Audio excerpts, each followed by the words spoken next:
எங்கள் ஃப்ரெண்ட் கேங்ஸில் பார்த்தீங்கன்னா 2 பேர் ரொம்ப க்ளோஸ் ஃப்ரெண்டாக இருந்தாங்க. இந்த நகமும் சதையும் சொல்லுவோம்ல, அந்தளவுக்கு க்ளோஸ் ஃப்ரெண்டு.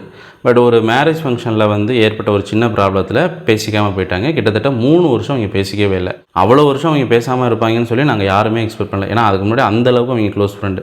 நாங்களாம் கூட ஏதாவது படத்துக்கு போகிறோம், இல்லை ஏதாவது ஸ்போர்ட்ஸுக்கெலாம் போகிறோம் அப்படின்னா சஃபுல் ஆகும், கப்புள் பேர் ஆகும்ல. பட் அவங்க எந்த ஒரு இடத்துலையுமே அந்த மாதிரி பிரிஞ்சதே கிடையாது. அண்ட் அது மட்டும் இல்லாமல் நிறைய ப்ராப்ளம்ஸும் அதுக்கு முன்னாடிலாம் வந்திருக்கு. அப்போல்லாம் கூட அந்தளவுக்கு அவங்க பெருசாக அடிச்சுக்கிட்டது கிடையாது, பேசாமலாம் இருந்தது கிடையாது. பட் அந்த மேரேஜில் நடந்த ப்ராப்ளம், அதுக்கான ரீசன்லாம் ரொம்ப சில்லியான விஷயம். அதுக்கு அந்தளவுக்கு ரியாக்ட் பண்ணணுங்கிற அவசியமே கிடையாது. பட் 3 வருஷம் அவங்க பேசவே இல்லை.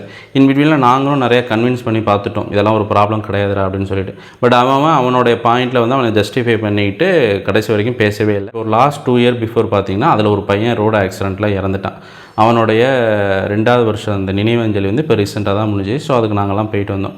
அப்போ அவன் வந்து நிறைய சொல்லி ஃபீல் பண்ணான். இது மாதிரி என் மேலே தான் தப்பு, நான் போய் அவன்கிட்ட சாரி கேட்டிருக்கணும், நான் பேசியிருந்தேன் அப்படின்னா இன்றைக்கி அவன் நம்ம கூட உயிரோடு இருந்திருப்பான்னு சொல்லி நிறையா ஃபீல் பண்ணி அதுக்கு மெயின் ரீசன் என்னென்னு பார்த்தீங்கன்னா, இவங்க 2 பேரும் தான் எங்கே போனாலும் வெளியில் போவாங்க. அண்ட் மேக்ஸிமம் அவனோட பைக்கை இவன் தான் ட்ரைவ் பண்ணும்.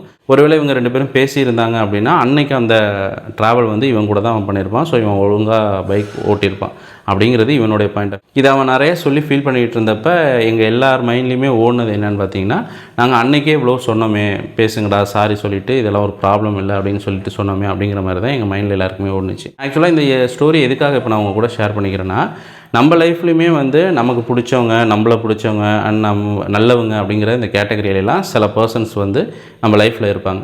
ஸோ அவங்க கூடலாம் ஏதோ ஒரு மிஸ் அண்டர்ஸ்டாண்டிங் இப்போ பேசுகிறதில்ல, பட் ஒரு சாரி கேட்டால் மறுபடியும் அவங்க கூட பேச ஆரம்பிச்சலாம் அப்படிங்கிற மாதிரியான ஒரு சான்ஸ் உங்கள்கிட்ட இருக்குன்னா, என்னோடய ஃப்ரெண்ட்லி அட்வைஸ், தயவு செஞ்சு அவங்கள்ட்ட போய் ஒரு சாரியை கேட்டு பேச ஆரம்பிச்சிருங்க. ஏன்னா நாளைக்கு நம்மள யார் உயிரோடு இருப்போம் அப்படிங்கிறது தெரியாது. பட் இன்றைக்கி நம்ம என்னென்ன பாயிண்ட்டெல்லாம் சொல்லி நம்ம ஜஸ்டிஃபை பண்ணிக்கிறோமோ, நம்ம ஈகோவை சேவ் பண்ணிக்கிறதுக்கு என்னென்ன விஷயம்லாம் சொல்கிறோமோ, அது எதுவுமே நாளைக்கு நமக்கு பெருசாக தெரியாது.